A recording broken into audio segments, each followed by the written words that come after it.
औज़ुबिल्लाहिमिनश्शैतानिर्रजीम बिस्मिल्लाहिर्रहमानिर्रहीम क़ाल रब्बी शरह ली सदरी व यस्सिर ली अमरी वहलुल उक़दतम मिन लिसानी यफ़क़हू क़ौली रब्बी ज़िदनी इल्मा। अस्सलामु अलैकुम व रहमतुल्लाहि व बरकातुहू। Sitting School System Class 2 Mathematics. Date is 16 January 2021 and day is Saturday. Students, आज हमने जो टॉपिक रिवाइज करने वो है recap of multiplication of number with 0, 1 and 10, recap of division, recap of perimeter and recap of time. What is multiplication? Multiplication क्या है? Multiplication is a process of repeated addition. Multiplication मुसलसल या लगातार addition के अमल को कहा जाता है and it is represented by a sign that is in front of your screen. Multiplication को हम क्रॉस नुमा साइन से रिप्रेजेंट करते हैं, मीन्स जहाँ ये साइनों का डैश मीन कि वहाँ हमें मल्टीप्लिकेशन करनी है। जैसे फॉर एग्जांपल आप यहाँ देख रहे हैं कि 2 को 5 टाइम्स जब हमने प्लस किया है तो हमारा आंसर आ रहा है 10। ठीक है, तो क्योंकि एडिशन का प्रोसेस करते हुए हमारी कैलकुलेशन काफ़ी बड़ी हो जाती है तो इसको सिंपल मेथड से करने के लिए हम मल्टीप्लाई कर देते हैं। तो अगर हम 2 को 5 टाइम्स मल्टीप्लाई कर देंगे यानी 2 5 तो हमारा आंसर क्या आ जाएगा? 10 आ जाएगा। ठीक है, तो ये हमारे पास सिंपलेस्ट मेथड है।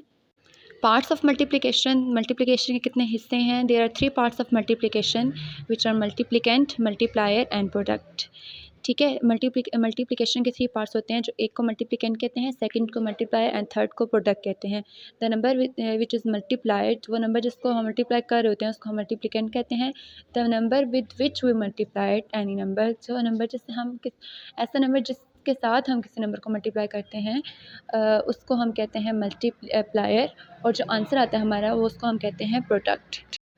2 by 1 digit multiplication. 2 by 1 digit multiplication का मतलब है कि आपने किसी दो नंबर्स के साथ किसी एक नंबर को मल्टीप्लाई करना है। ठीक है, मैं आपको यहाँ पे आपको 2 एग्जांपल समझा रही हूँ।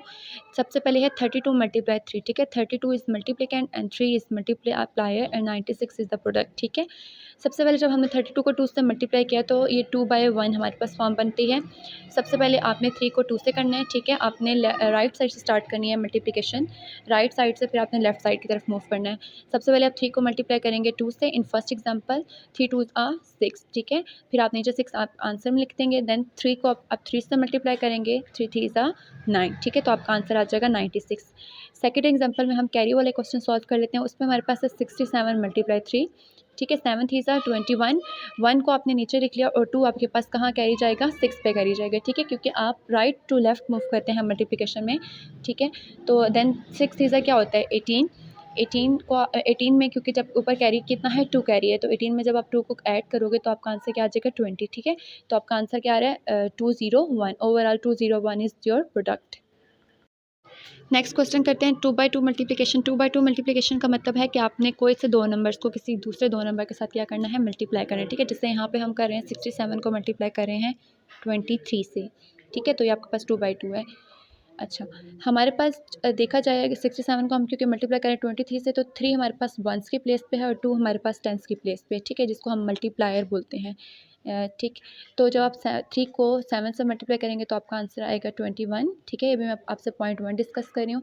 21 आ जाएगा, 2 कैरी चला जाएगा 6 पे एंड 6 इज़ 18। 18 प्लस 2 20। ठीक है, ये हमारे पास हो गया फर्स्ट स्टेप। फर्स्ट स्टेप में हमने वंस को मल्टीप्लाई किया, मीन्स वंस की प्लेस पे जो डिजिट था हमने उसको मल्टीप्लाई कर दिया और वंस की प्लेस पे हमारे पास 3 था। ठीक है, मल्टीप्लायर में।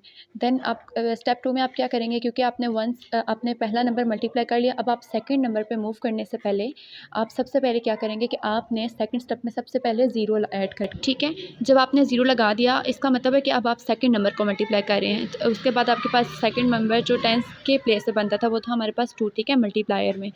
तो आप 7 2 क्या होता है? 14। ठीक है, 4 नीचे लिख देंगे और 1 कैरी कहाँ जाएगा? 6 के ऊपर कैरी चला जाएगा। ठीक है, 6 2 12। ठीक है, तो 12 पे 12 जब आपका आंसर आ गया तो उसमें आपने 1 कैरी को जब आप ऐड करेंगे तो आपका आंसर क्या आ जाएगा? 12 + 1 13। ठीक है, तो आप 13 को नीचे लिख देंगे। लास्ट स्टेप में हमारे पास क्या होता है कि हमने जो हमारे दोनों डिजिट से मल्टीप्लाई करने के बाद प्रोडक्ट आया है, सबसे पहले जब हमने 3 से किया था तो 201 आया था। जब हमने 67 को 2 से मल्टीप्लाई किया तो हमारी प्रोडक्ट आई थी 1340। ठीक है, अब हमने इन दोनों प्रोडक्ट्स को क्या करना है? ऐड करना है। लास्ट अब हमारे पास क्या होता है? Add the numbers.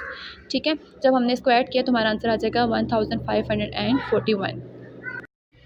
Division is splitting into equal parts of group. Division का मतलब होता है कि हम किसी भी चीज़ को इक्वल बराबर हिस्सों में तकसीम कर दें।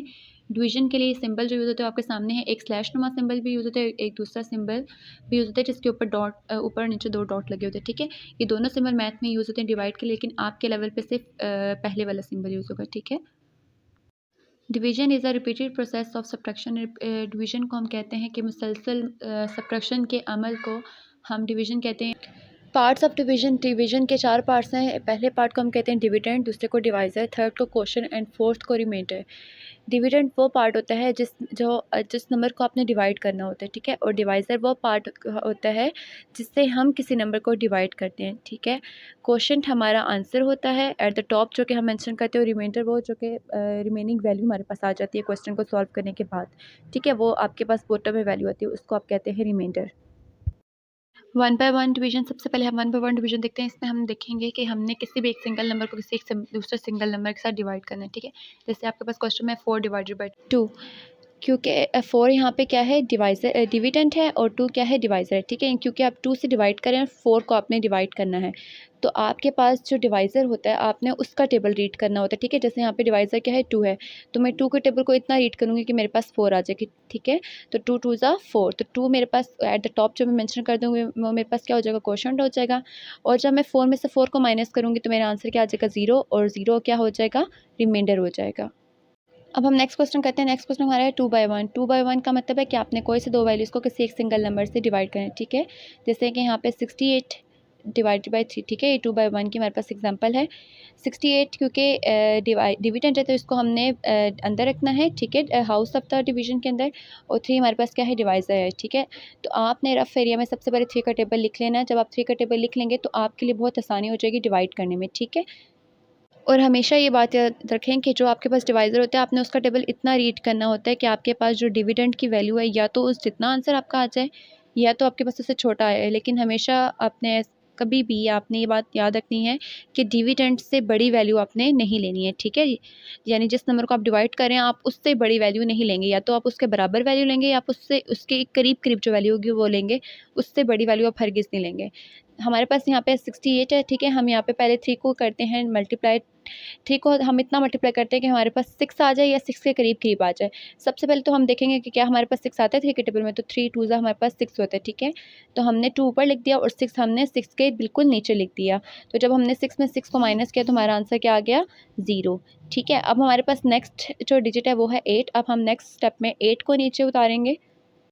जब आपने 8 को नीचे उतारा तो फिर आपने अगेन 3 का टेबल रीड करना है, और इतना रीड करना है कि 8 के करीब-करीब वैल्यू आ जाए, या 8 आ जाए या 8 के करीब-करीब आ जाए, बट आप 8 से बड़ी वैल्यू नहीं लेंगे, ठीक है। तो अब आप 3 का टेबल रीड करें। 3 1 ज़ा 3, 3 2 ज़ा 6 एंड 3 3 ज़ा 9।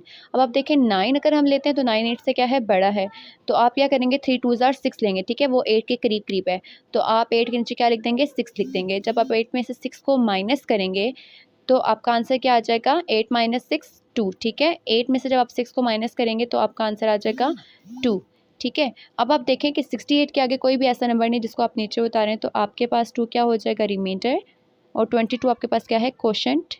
जी स्टूडेंट, अब हम देखते हैं 3 बाय 1। 3 बाय 1 डिवीजन मीन्स कि आपने कोई से 3 नंबर को डिवाइड करना है किसी एक सिंगल नंबर के साथ, ठीक है। जैसे यहाँ पे हम करें 234 को हम डिवाइड करें 2 के साथ, ठीक है। 234 is dividend and 2 is divisor, ठीक है। तो यहाँ पे आपने 2 का टेबल इतना रीड करना है कि आपके पास 2 आ जाए, तो 2 1 ज़ा 2, ठीक है। जब आप 2 में से 2 को माइनस करेंगे तो आपका आंसर आ जाएगा 0। अब नेक्स्ट वैल्यू आपके पास है 3, तो आपने देखना है कि 2 का टेबल इतना रीड करना है कि 3 के करीब करीब वैल्यू आ जाए। तो 2 के टेबल में इसके करीब करीब सिर्फ 2 ही बनता है, क्योंकि आप देखें 2 1 ज़ा 2 एंड 2 2 ज़ा 4, तो 4 3 से क्या हो जाता है बड़ा, इसलिए हम यहाँ पे 3 से बड़ी वैल्यू नहीं ले सकते, बल्कि हम 3 के छोटी लेंगे या 3 के करीब करीब जो होगी वो लेंगे, ठीक है। तो हम इससे बड़ी वैल्यू यहाँ पे नहीं लेंगे, तो इससे छोटी वैल्यू इसके करीब करीब जो वैल्यू बनती है वो बस 2 ही बनती है। तो 2 1 ज़ा 2, 3 में से आप 2 को माइनस करेंगे तो आपके पास आंसर क्या आ जाएगा 1 आ जाएगा। अब 23 तो हमने कर लिया सॉल्व। अब इसके बाद हमारे पास नेक्स्ट है 4, ठीक है। अब हमने 4 को नीचे उतारना अगले स्टेप में, तो हमारे पास क्या बन जाएगा, अब नई वैल्यू हमारे पास बन जाएगी 14, ठीक है। अब हमने 2 का टेबल इतना रीड करना है कि हमारे पास हम चेक करते हैं कि 2 के टेबल में कहीं पे 14 आता है, तो जी हाँ 2 6 ज़ा 12 1 2 7 ज़ा 14, ठीक है। 2 7 ज़ा क्या होता है 14 होता है। 7 आपके पास चला जाएगा क्वेश्चन में और 14 के नीचे आप 14 लिखेंगे। तो जब आप 14 में से 14 को माइनस करेंगे तो हमारा आंसर क्या आ जाएगा, रिमाइंडर क्या आ जाएगा 0, ठीक है। 14 में से 14 को माइनस करने के बाद कुछ भी नहीं बचता, रिमाइंडर 0 आ जाएगा। और अब देख रहे हैं 234 के आगे मजीद कोई वैल्यू भी नहीं है जिसको हम नीचे उतारें तो हमारा आंसर यहाँ पे क्वेश्चन यहाँ पे कंप्लीट हो जाता है, ठीक है। So 117 is quotient and 0 is the reminder.